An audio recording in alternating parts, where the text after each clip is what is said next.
Dear students, this is lecture number 7 on the chapter Capital, Fixed and Working.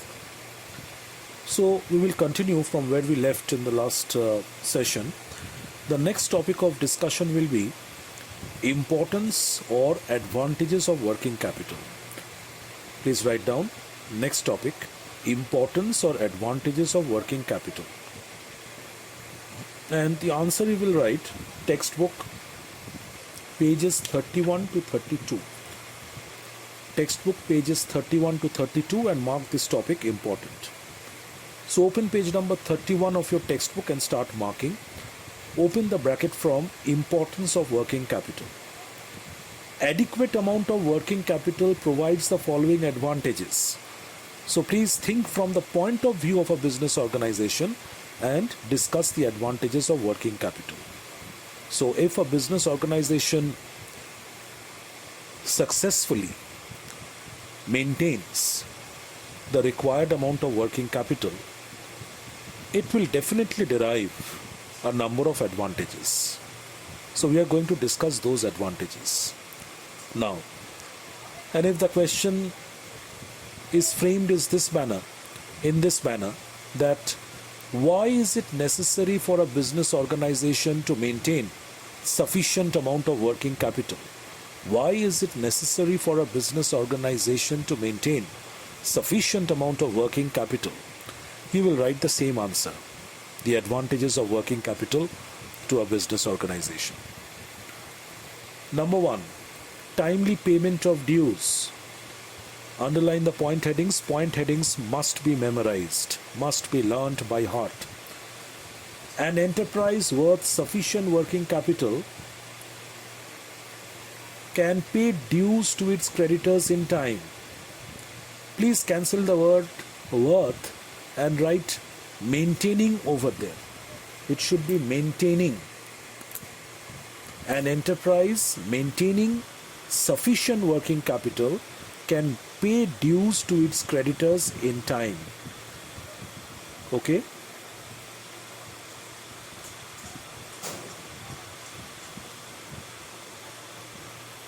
Timely payment of liabilities helps to ensure short-term solvency of business.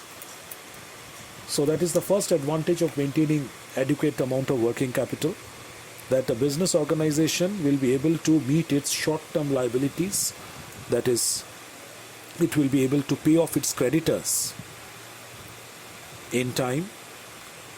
And when a business is able to meet its short-term liabilities on a regular basis, it makes the business more solvent in the short run. Second advantage of working capital for a business is smooth working. Adequate working capital enables the business to purchase raw material, pay wages and salaries, and meet other expenses.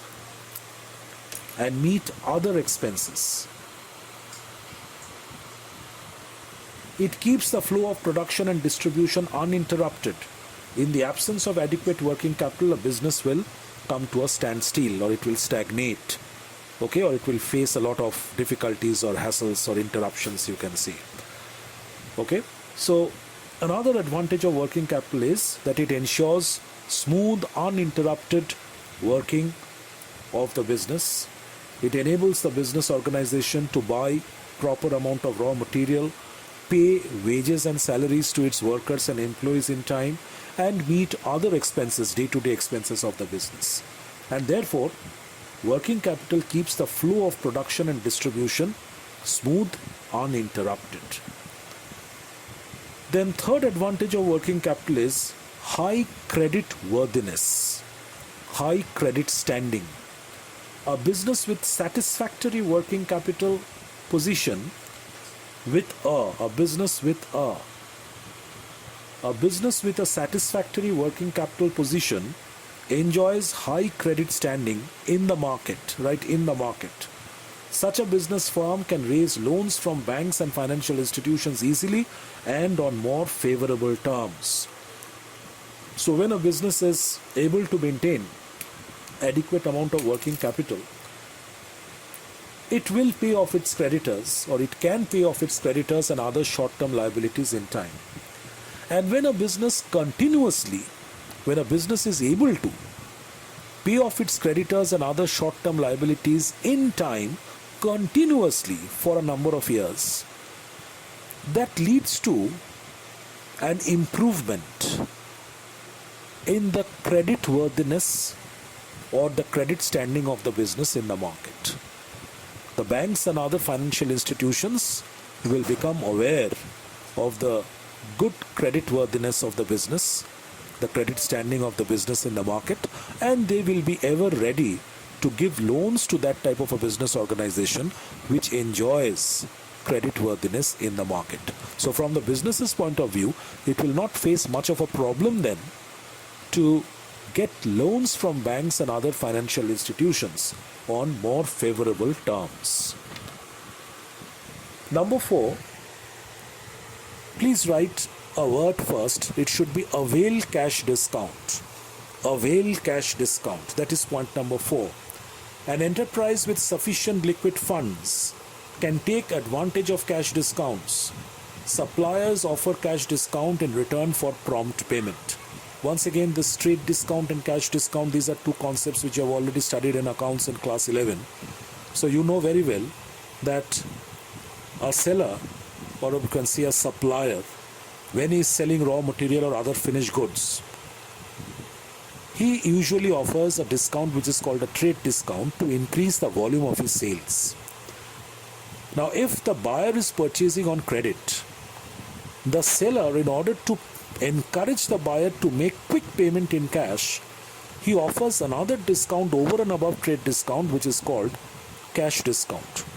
You know that cash discount is a discount which is offered by a supplier or the seller to encourage the buyers to make prompt payment in cash, quick payment in cash.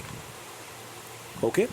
So, think from the point of view of a business organization now, if a business organization maintains enough liquid cash with it, that means it maintains adequate working capital with it, it will be in a position to buy the raw material in cash and avail the cash discount which is offered by the suppliers.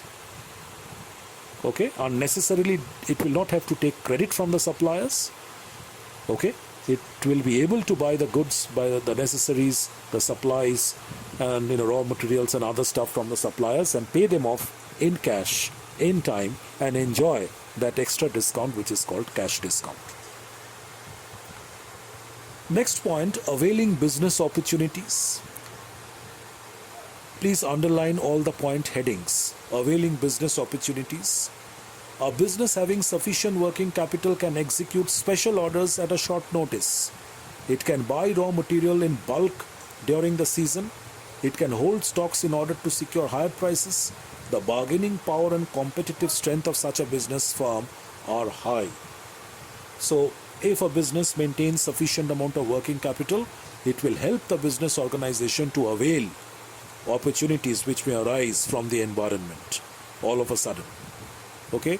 If, for example, if there is a sudden fall in price of the raw material, so if a business has sufficient working capital with it, it can buy the raw material at that point in time at bulk and store it in the godown. Now, if all of a sudden the business secures a big order from a big customer, so definitely it has to make the goods ready within time, and it has to execute that big order and deliver the goods to the customer at time. And for executing that big order, it has to produce goods on a large scale for the time being.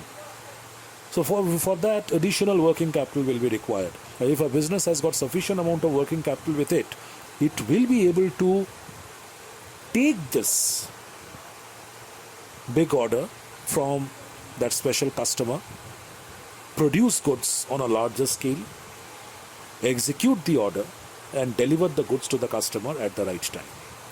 So for doing all these things, these are all opportunities. So for availing all these opportunities, adequate amount of working capital is required to be maintained. Another advantage of working capital is that it helps a business organization to maintain good relations with its employees. you can write in your own words, good relations with employees, that if a business organization is able to maintain enough working capital with itself, so with that amount of money, it can pay the wages, it can pay good amount of wages and proper amount of salaries to its workers and employees in time, and it can provide other special benefits for its employees, extra benefits which we call perquisites. Okay, so an enterprise having adequate working capital can pay wages and salaries to its employees in time. This helps to improve the sense of safety and confidence of the employees. If a business continuously pays good amount of wages and salaries to its workers and employees in time, and also provides them with some additional benefits, special benefits from time to time, so that will definitely raise the confidence of the employees, okay, and they will develop a sense of belongingness with the organization. And timely payment of dividend, the last advantage, underline it. Cash is required for payment of dividend. From the point of view of a public limited company, you know that a public limited company has to pay dividend to the shareholders at the end of every financial year. So dividend has to be paid to the shareholders in cash only. So it is only possible for a company to pay dividends, good amount of dividends to the shareholders in cash at the end of every accounting period, if it is able to maintain sufficient amount of liquid cash with it. Okay, so cash is required for payment of dividends. A company may lose its reputation if dividends are not paid in time to the shareholders due to shortage of cash. If a company is not being able to maintain sufficient amount of liquidity or sufficient amount of cash with it, it won't be able to pay off its dividends to the shareholders in time, and that will spoil the goodwill of the organization to a great extent. So close the bracket after point number 7. So with that, we complete our discussion on importance of working capital for a business organization. You can also say necessity of working capital for a business, or advantages of working capital from the point of view of a business organization. The next topic of discussion is, please write down, factors affecting working capital. Factors affecting working capital. Answer, textbook pages 32, just page number 32. Textbook page number 32. Now a question can be framed in this manner, that explain the factors which need to be taken into consideration for estimating the amount of working capital requirement of a business organization. Okay? Explain the factors which need to be considered for estimating the working capital requirements of a business organization. Which means that if in advance the finance department has to estimate that what will be the amount of working capital requirement, or what will be the requirement of working capital for our business in the next accounting year, if they are to estimate that, what factors they should be keeping in mind. Okay, so which factors are to be studied properly, are to be analyzed and to be considered properly for estimating how much of working capital a business organization will be requiring in future. So that is the topic of discussion over here. So open the bracket from factors affecting working capital. The working capital requirements of an enterprise depend on the following factors. Number 1, nature of business. Underline the point headings. Manufacturing firms require considerable working capital as they have to build up stock of raw material and finished products. On the other hand, public utility undertakings require less working capital as they do not have to maintain inventory. So, amount of working capital which will be required depends on the nature of the business, what sort of business the organization is doing. So, if it is a manufacturing organization, more amount of working capital will be required because a manufacturing concern has to buy huge quantities of raw materials. It has to pay off a large number of workers It has to maintain huge quantity of stock of finished goods. So for doing all these things, a huge amount of working capital will be required by a manufacturing concern. But if you are talking about public utility undertakings, okay, those undertakings which are owned by the government, which provide, services to the public, they are not manufacturing anything, okay. So such organizations will be requiring lesser amount of working capital. You can also add over here, on the other hand, public utility undertakings and trading concerns. Also add trading concerns. Trading concerns don't have to manufacture anything. They don't have to buy raw material. So their requirement of working capital will be much lesser. Okay. So public utility undertakings and trading concerns require less working capital as they do not have to maintain inventory of raw material. Then size of business. Another factor to be considered is size of business. That's common sense.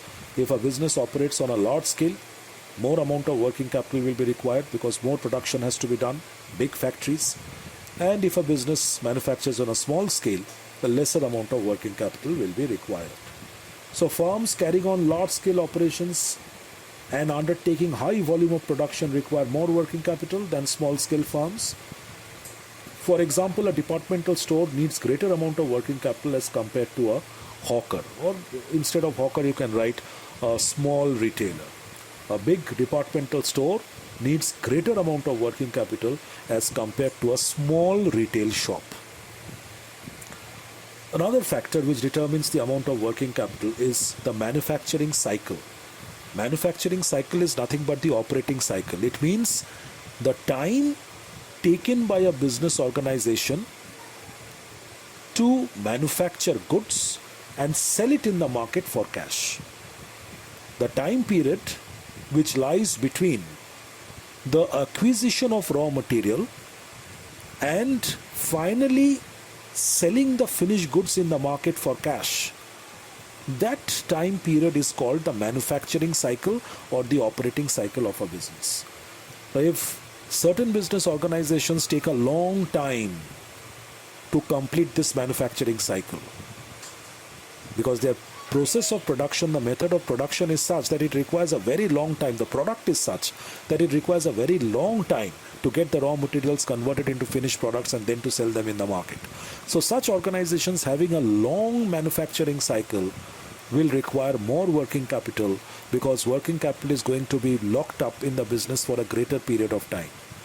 Whereas, organizations producing light consumer goods like cosmetics, soaps, detergents and all these things, their manufacturing cycle is, not that long. They have a small manufacturing cycle. They can produce the goods very quickly and get them converted into cash.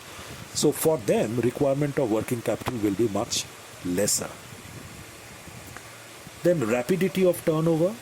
What is turnover? Turnover means the speed with which the amount of working capital is recovered by the sale of goods. When the turnover is rapid, the amount of working capital required is small. This is because working capital is locked up in the business for a shorter period. So turnover means the speed with which the working capital which is invested in the business is recovered once again back to cash by sale of goods. Okay, the working capital which is invested in the business in the form of cash, how rapidly that working capital gets converted to cash once again by sale of goods or through sale of goods. So that is known as turnover. So if a business organization is able to sell its goods in the market very quickly and get it converted into cash, then such a business will require lesser amount of working capital. But if a business has got a long turnover, it requires a very long time for that business to get its goods converted into cash, and the working capital remains locked up in the business for a long time. So such a business will require greater amount of working capital. Then terms of purchase and sales, another important factor which determines the requirement of working capital for a business. If a business organization is able to buy the raw materials and other things on credit from the suppliers, but sell them to the final consumers after the goods have been produced, sell them to the customers in cash. Buying the raw materials on credit but selling the finished goods to the customers in cash. So such a business organization will require definitely lesser amount of working capital. But if a business organization has to purchase raw material and goods from the suppliers in cash, but they have to sell the goods to the customers on credit, definitely more amount of working capital will be required. So terms of purchase and sales definitely is an important factor which needs to be considered for estimating the amount of working capital which will be required by a business. Then the credit policy followed by a business organization. When a liberal credit policy is followed, liberal credit policy means it is the habit or it's the practice of that organization to often sell goods on credit, and that too the credit period is pretty long. So they are very liberal with their credit policy. They sell their goods to the customers on credit and they give enough days, number of days to the customer to make the payment. So if an organization has that practice of following a liberal credit policy, then it will require more amount of working capital because it will take more time for that organization to recover the goods, to get the goods converted into cash, to recover cash by the sale of goods. But however, if the credit policy of a business organization is very tight, they prefer to sell goods in cash. So for them, requirement of working capital will be much lesser. Another factor you study, which is operating efficiency. Better utilization of resources leads to reduction in costs and improves for profitability. If a business organization can very efficiently utilize all its resources and minimize wastages, and it can very efficiently sell its goods to the customers and recover the cash from them very quickly because they have set up such a system, they have developed such a rapport with the customers, then it will require lesser amount of working capital, and at the same point in time the degree of efficiency will help the organization to improve its profitability. So as a result, need for working capital will be reduced. High profit margins and flow of regular income from sales also reduce the amount of working capital required in business. So close the bracket after this. 7 points will be enough. So factors affecting working capital, the discussion on this topic is over. You can write down the next topic, and which will be the last topic of this chapter, which is differences between fixed capital and working capital. Differences between fixed capital and working capital. Mark the topic important. Textbook answer, textbook page number 33. Textbook page number 33. Okay, and you open the bracket from the heading comparison between fixed and working capital. Instead of comparison, you can write differences. Differences between fixed capital and working capital, and out of the 6 points you will learn the first 5 points of difference. You will learn the first 5 points of difference and close the bracket after point number 5. I'll quickly go through the points of difference. Meaning wise, the difference: fixed capital, the meaning of fixed capital is it is the amount of capital which is invested in fixed assets, which you have already studied before. Fixed capital is the amount of capital which is invested in fixed assets, and working capital is the amount of capital which is invested in the current assets of the business. Second difference: time span of investment. Fixed capital is invested for a very long time in the business. Okay, the amount of capital which is invested as fixed capital, that remains blocked in the business for a very long time. But working capital is invested for a short period of time in the business. How does it circulate? Fixed capital does not circulate or change its form. Once some amount of fixed capital is invested in the business, say for buying a machine, so a machine does not change its form. It is not changed from one form to the other form. Okay, so once fixed capital is invested in a particular fixed asset, it retains its form forever. But for working capital, the working capital once invested in the business keeps on revolving or circulating, and it keeps on changing its form from one form of current asset to the other until finally it is converted back to cash. The sources of finance from where these capitals are raised: That is the point of distinction.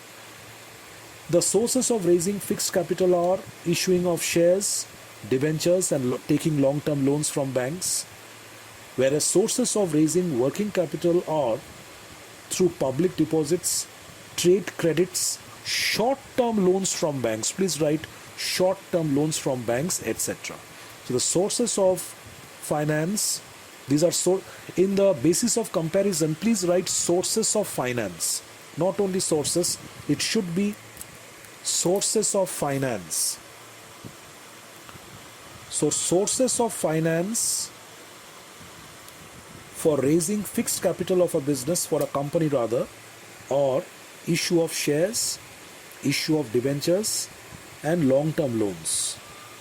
And sources of finance used by a company for raising working capital are public deposits, trade credits, short-term loans from banks, etc. Okay? And objective-wise or purpose-wise, how they are different. The basic objective of fixed capital is to generate income. That is what fixed capital tries to achieve. It tries to generate income for the business organization. But the purpose of working capital is to meet the day-to-day expenses of the business. The purpose of working capital is to meet the day-to-day expenses of the business. Close the bracket. So we have come to the end of the second chapter of your syllabus as well, which is capital, fixed and working. Please study the entire chapter very, very well. And in my next class, I am going to start the third chapter of your syllabus, which is once again a very important and interesting chapter called Different Sources of Finance of a Joint Stock Company. Till then, goodbye.